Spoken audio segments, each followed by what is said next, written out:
Meus irmãos, quem já olhou o boletim hoje? Rafael, foi você que colocou a pastoral? Muito legal, muito legal. Hoje nós teremos, após a devocional, nós teremos um tempo para a gente fazer homenagem aos professores. Nós deixamos para hoje. O nosso tema hoje vai ter um pouquinho misto, né? De gratidão a Deus por esta figura tão importante, né? Eu mencionei no domingo passado uma instituição de São Paulo, SEMESP, que ela representa o ensino superior, fez uma pesquisa acerca das vocações, acerca da busca dos cursos superiores, e um dado que chama a atenção é que, na perspectiva deles, no ano de 2040, nós teremos um déficit de 235 mil professores. E o que se chega? E a ideia que, os dados que eles coletaram, que entre 2010 e 2020, cresceu apenas 29% a busca por cursos de licenciatura, né? Por que isso?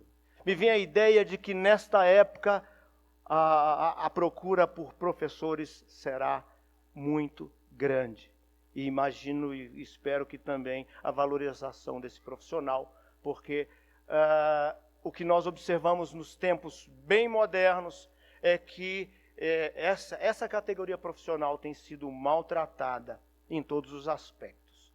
E aí eu quero que nós possamos meditar nesta manhã acerca da busca da verdade, a verdade que liberta, a verdade que esses profissionais, sejam na universidade, nas escolas de ensino fundamental, de ensino médio, devem primar também, e por que não, nas igrejas, nas nossas escolas dominicais. Abra sua Bíblia no Evangelho de João, capítulo 8. Evangelho de João, capítulo 8, a partir do verso 31. E a citação do verso não tem, mera coincidência se você já ouviu nesses tempos algo parecido. João, capítulo 8, verso 31. Eu leio melhor sem óculos, viu, meus irmãos? Diz assim a palavra de Deus. Disse, pois, Jesus aos judeus que haviam crido nele: se vós permanecerdes na minha palavra, vós verdadeiramente serão meus discípulos, e conhecereis a verdade, e a verdade vos libertará. Responderam-lhe: somos descendentes de Abraão, jamais fomos escravos de alguém. Como dizes tu, sereis livres? Replicou-lhes Jesus: em verdade, vos digo, todo o que comete pecado é escravo do pecado. O escravo não fica sempre em casa, o filho sim, para sempre. Se, pois, o filho vos libertar, verdadeiramente sereis livres. Bem sei que sois descendência de Abraão, contudo, procurais matar-me, porque a minha palavra não está em vós. Eu falo das coisas que vi junto de meu Pai, vós, porém, fazeis o que vistes em vosso Pai. Vamos orar? Santo e eterno Deus, graças nós te damos. Agradecemos ao Senhor pela tua palavra, pelo teu Espírito Santo, ó Deus, que coloca estas verdades nos nossos corações. Agradecemos ao Senhor pela figura do professor, da professora, destes profissionais que têm sido instrumentos da graça do Senhor para transmitir conhecimento. Ó Deus bendito e Deus santo, louvamos o teu nome e pedimos que o Senhor nos auxilie aplicando, ó Deus santo, esta palavra nos nossos corações. É a nossa oração, no nome santo do Senhor Jesus. Meus irmãos, ultimamente eu tenho lido algumas coisas acerca de educação. Eu confesso que eu nunca li tanto acerca de teóricos da pedagogia. Nos tempos passados eu pude ler alguns e algo que me chama a atenção, e olhando essa estatística que nós vimos, me fez pensar acerca de como em pouco mais de 2 séculos, o conceito de verdade, o conceito de ensinar verdade, o conceito daquele profissional ou daquele que transmite a verdade, tem sido aos poucos desconstruído.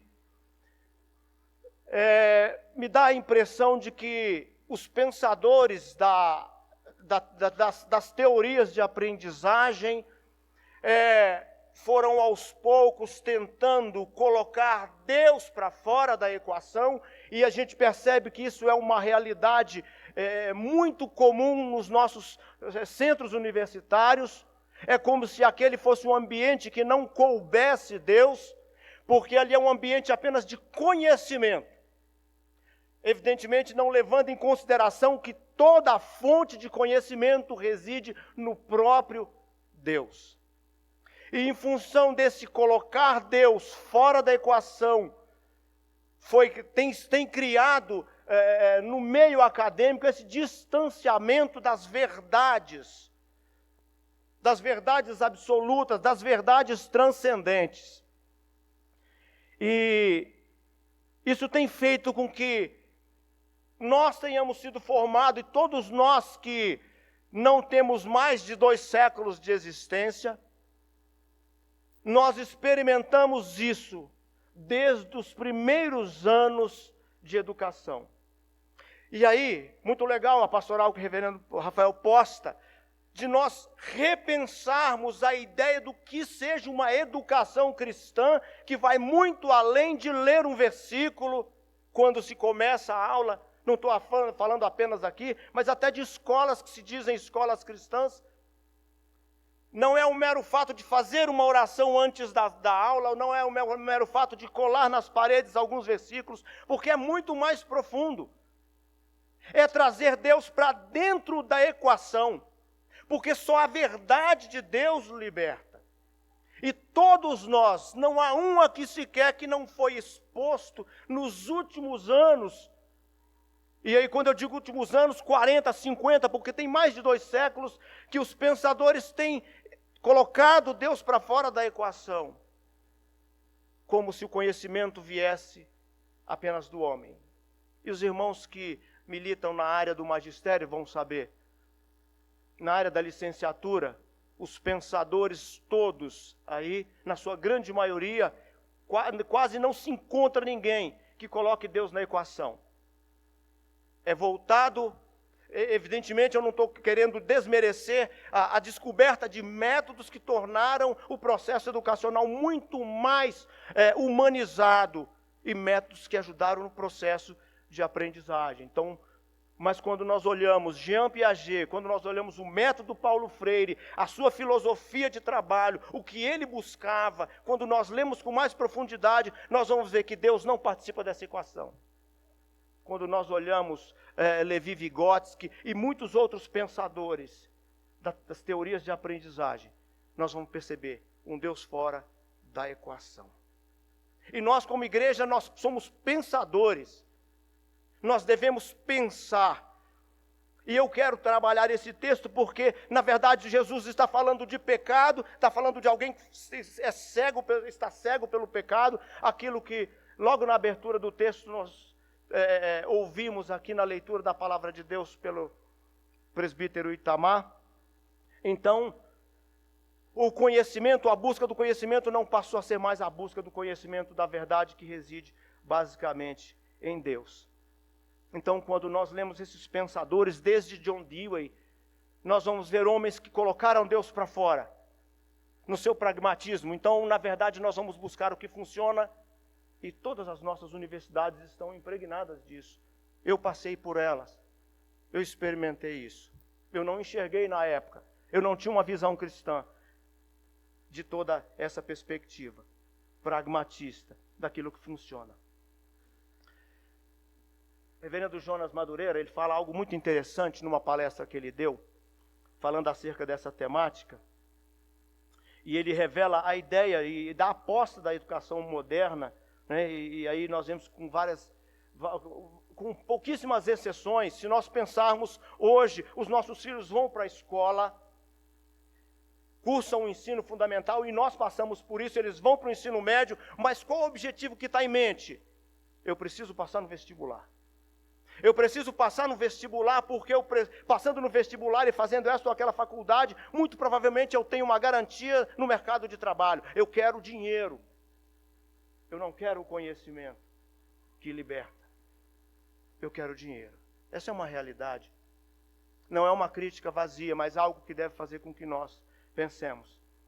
E aí ele diz que nós estamos vivendo um tempo em que alguns chamam de a maldição do especialista. Conhecimento profundo num único ponto e absolutamente raso no restante. Sem conhecimento do transcendente, dos absolutos. Essa é uma realidade que nós estamos vivendo e Jesus nos chama a pensar acerca disso. Porque toda a verdade é verdade de Deus. E quando Jesus diz, acompanhe logo no versículo 32, ele diz assim: e conhecereis a verdade vos libertará. O ensino de Cristo acerca dessa verdade, ela torna a pessoa livre do pecado. A W. Tozer faz um comentário em um dos seus livros acerca de um padre que ele conheceu e ele estava preso em um país comunista. E ele encarcerado, a sua maior angústia, e ele dizia que não podia exercitar a sua fé porque ele estava preso. E a observação de A.W. Tozer é que, olhando a situação e a angústia daquele padre que estava preso porque ele não conseguia exercitar a sua fé, é porque ele dependia de um lugar para exercitar a sua fé, de uma vestimenta para exercitar a sua fé, de um ritual para exercitar a sua fé. Quando a verdadeira fé não precisa nada disso. Mesmo encarcerado, mesmo preso, você exercita a sua fé. E uma lembrança bastante propícia é lembrar do puritano John Bunyan no século XVII, início do século XVII, quando estava preso na Inglaterra, porque ele não fazia parte da igreja autorizada a pregar e ele pregava, e ele preso, lhe ofereceram a condição de ser solto. Ele tinha uma filha, ele viúvo, tinha uma filha que dependia dele, que tinha problemas de saúde, e ele preso. E o juiz disse: olha, eu vou soltar você, mas você não prega mais. E ele disse: se você me soltar hoje, eu prego amanhã.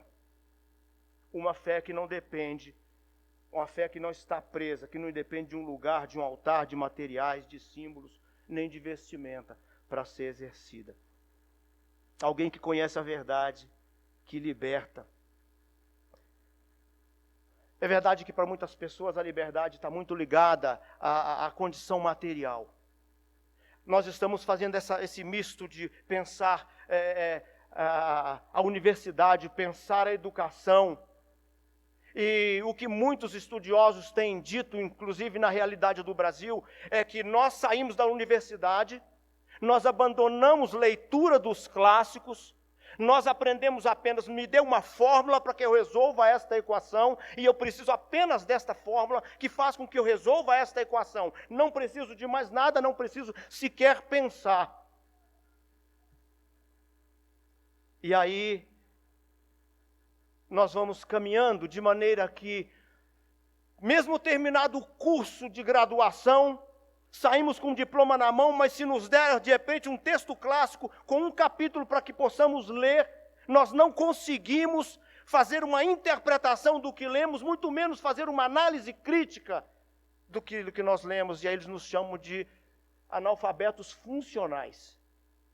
Eu vi uma moça mencionando outro dia, num desses podcasts aí, e ela usou esses termos, ela disse assim, que os nossos pais não tinham diploma de curso superior, mas eles conseguiram trabalhar sem diploma de curso superior, nos sustentaram, nos deram curso superior, e nós agora temos curso superior, pós-graduações, e nós não conseguimos nos colocar no mercado.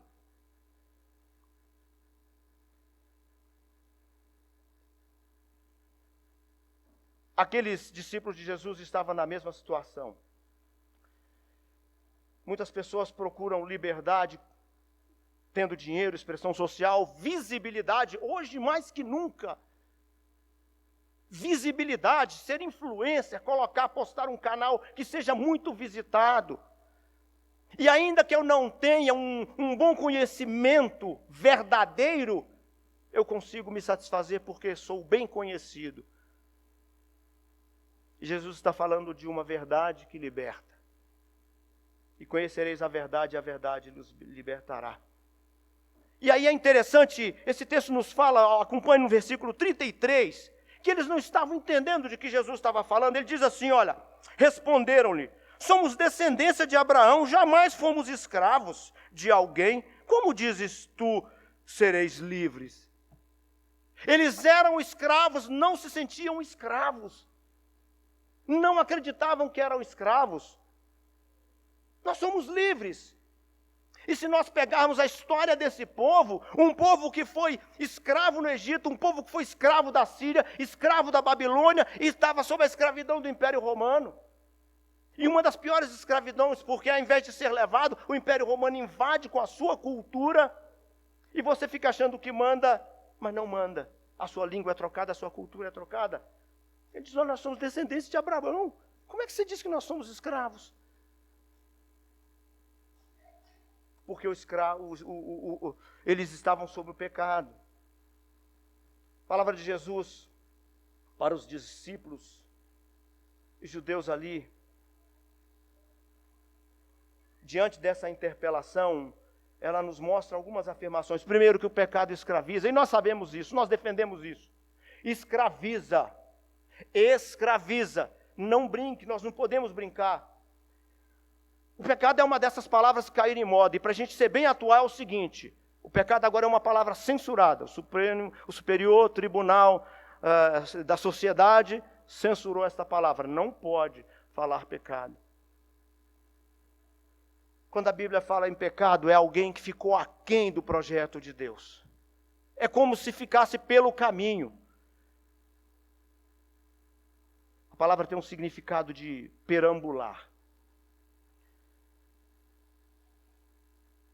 Quando nós olhamos esse texto e Jesus está falando acerca da verdade que liberta, Ele é a verdade que liberta. E eles não haviam compreendido. Eu me lembro que quando os meninos eram não menores, mas bem mais jovens na escola, eu estimulava a tirarem boas notas. Então eu oferecia grana mesmo, dinheiro. Eu me lembro mais ou menos assim, isso lá atrás. Nota 7, não tem prêmio, é obrigação, é a média. Faz sentido. Nota 8, tipo R$20. 9, 50. 10, R$100. Imagine o alvoroço em casa para ganhar dinheiro, e às vezes vinha com um boletim, pegava com alegria na escola e trazia para a gente fazer os cálculos, para eu tirar o dinheiro e dar. Só que tinha um senão. Tudo bem. Mas a nota abaixo da média engole a maior.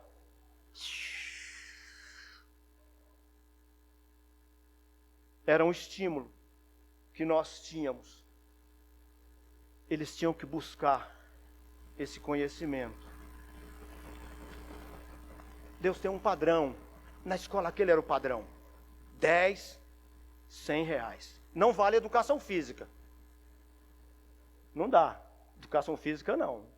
Não é? Artes, beleza. Meus irmãos, Deus tem um padrão. Deus tem um padrão para que você e eu vivamos. Deus quer reproduzir o caráter de Cristo em nós. O pecado retira a compreensão do que seja liberdade e do que seja escravidão. Por isso que eles diziam, nós nunca fomos escravos. Como você está dizendo? Nós somos descendentes de Abraão. Vocês são tão escravos que querem me matar. Ele vai dizer um pouquinho mais à frente. Quando nós vivemos em função dos nossos desejos, daquilo que o nosso coração deseja, nós somos escravos, mesmo que não demos conta disso. Lembra do que João disse lá para a igreja de Laodiceia? Estou rico, abastado e não preciso de coisa alguma. Nem sabes que és infeliz, sim, miserável, pobre, cego e nu. Deus tem um padrão. pecado escraviza, mas o pecado também cega. Por isso que eles diziam, nós somos descendentes de Abraão. Mentira deslavada, foram escravos em grande parte da sua caminhada. O pecado cega para a realidade, deixa os olhos turvados. E acho que uma experiência tão clara que nós vemos é quando o apóstolo Paulo é convertido. E aquela descrição de passar a ver quando as escamas caem dos olhos é extremamente significativa. Ele passou por essa experiência de ficar cego. Eu fico nesse... começou a chover. Não tá bom? Tá fresquinho? Que bom! Que boa essa primeira chuva. A gente olha e se identifica. E eu me lembro que nesse período de chuva, mais na parte, na área rural, a gente vê aqui também, né?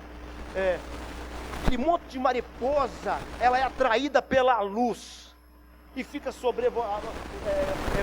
ali em volta da luz, e ela começa a bater e as suas asas começam a cair. Ela fica cega pela luz e ela cai.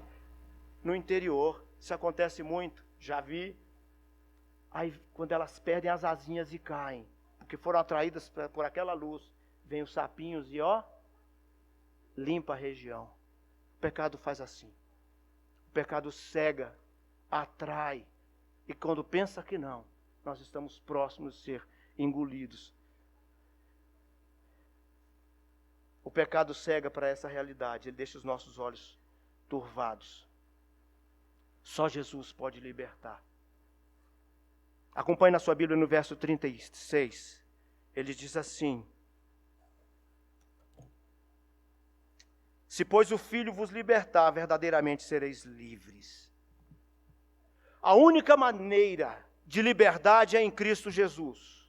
Qualquer outra que nós buscarmos é como a luz que atrai e cega a visão. É como o pecado que atrai e que cega. A experiência mais profunda que nós podemos ter dessa verdade é que Deus nos ama. Nós precisamos de uma liberdade que vem do interior e não essa que apregoam para nós. Eu fico olhando a realidade das crianças e eu estava vendo uma matéria. Na Inglaterra, professores não querem dar aula mais, porque eles são maltratados pelos alunos e praticamente com a conivência dos pais e do Estado. As crianças têm um valor tão grande, devem ser tratadas de maneira tal, que elas ofendem, agridem, inclusive fisicamente, professores, e muitos têm deixado. É uma realidade diferente no Brasil. Alguém que os irmãos que trabalham na área de educação trabalharam, já ouviram falar disso? Na época que eu era aluno de ensino fundamental, era uma vergonha muito grande para toda a família ter um filho expulso da escola por indisciplina. Imagino que hoje, muito raramente isso acontece. Porque o pecado foi corroendo as bases, bem devagarinho, bem sutilmente. Se, pois, o Filho vos libertar, sereis verdadeiramente livres. E eu gostaria de encerrar trazendo algumas aplicações para nós, bem rapidamente. Primeiro, a salvação não é obtida por meio do conhecimento intelectual, mas por meio da verdade que liberta, que é Cristo Jesus, e só vem por meio do Evangelho. Esse Evangelho que foi expulso do meio acadêmico, esse Deus que foi colocado para fora do meio acadêmico, como fizeram os gnósticos na sua época. Só um relacionamento verdadeiro com Cristo Jesus é capaz de nos revelar essa verdade que liberta. Aí nós seremos verdadeiramente livres. Cristo pode mudar a minha vida, a sua vida, e libertar a mim e a você dos nossos vícios, transformar um escravo em pessoa livre, dando novamente o sentido para a vida. A ideia de que a verdade, o padrão de justiça e de beleza que conhecemos só pertence a Deus. Só Ele é padrão de beleza, só Ele é padrão de justiça. Os gregos buscavam conhecimento, buscavam sabedoria, mas não buscavam o próprio Deus. E quando nós olhamos esse cenário que nós vimos no meio acadêmico, que Deus foi colocado para fora, Não há como a gente não pensar em Immanuel Kant, esse filósofo que nós conhecemos do século XVIII. Expulsa Deus do cenário. Apenas aquilo que eu vejo é que eu posso acreditar. Creio só no que eu posso pegar. E aí, um exemplo muito interessante que o reverendo Jonas Madureira, ele dá nessa palestra, ele diz o seguinte, que a professora, com esse pensamento positivista, esse pensamento bem kantiano, ela diz assim para os alunos, você não pode acreditar em nada que não tenha cores. Você não pode acreditar que existe aquilo que não tem cor. Só aquilo que é colorido você pode acreditar. Aquilo que você vê, aquilo que você enxerga com os seus olhos. Não enxergou, não existe. Está vendo aquelas árvores? Estamos, professora. Então, elas existem. Um aluno levantou a mão e disse, professora, eu não consigo ver o seu cérebro. Ou seja, esse pensamento que joga o transcendente para fora da equação, que tira Deus da equação, conduz a uma destruição e ao pecado. Mesmo sabendo que Jesus era descendente de Abraão, eles queriam matá-lo. Ele diz, olha, bem sei que sois descendente de Abraão, contudo procurais matar-me, porque a minha palavra não está em vós. A mesma tentativa de botar Deus para fora. Mas Cristo vive, Cristo reina. Portanto, a nossa capacidade de pensar as verdades não foram retiradas. Na verdade, nós devemos exercitá-la dia após dia. Vamos orar. Senhor Deus, Pai de graça, bondade e misericórdia, nós estamos aqui como igreja do Senhor. O Senhor que abriu o nosso coração, o nosso entendimento, e como nós, ó Deus Santo, nós cremos na Tua palavra que diz em Hebreus 11:3, que pela fé nós entendemos e não o contrário. Nós não buscamos primeiro compreender o Senhor para acreditar, mas a fé que foi posta nos nossos corações, e por isso nós entendemos que a verdade do Senhor liberta, que conheceremos a Tua verdade e ela nos libertará. Ó Deus Santo, nós nos colocamos diante do Senhor como igreja carente destas Suas verdades reveladas, e pedimos que o Senhor, na Sua infinita misericórdia, ó Deus, nos conduza em graça para um pensar diferenciado, ó Deus Santo, que honra e glorifica o Teu nome, hoje e por toda a eternidade. Em nome de Cristo Jesus que nós oramos. Amém.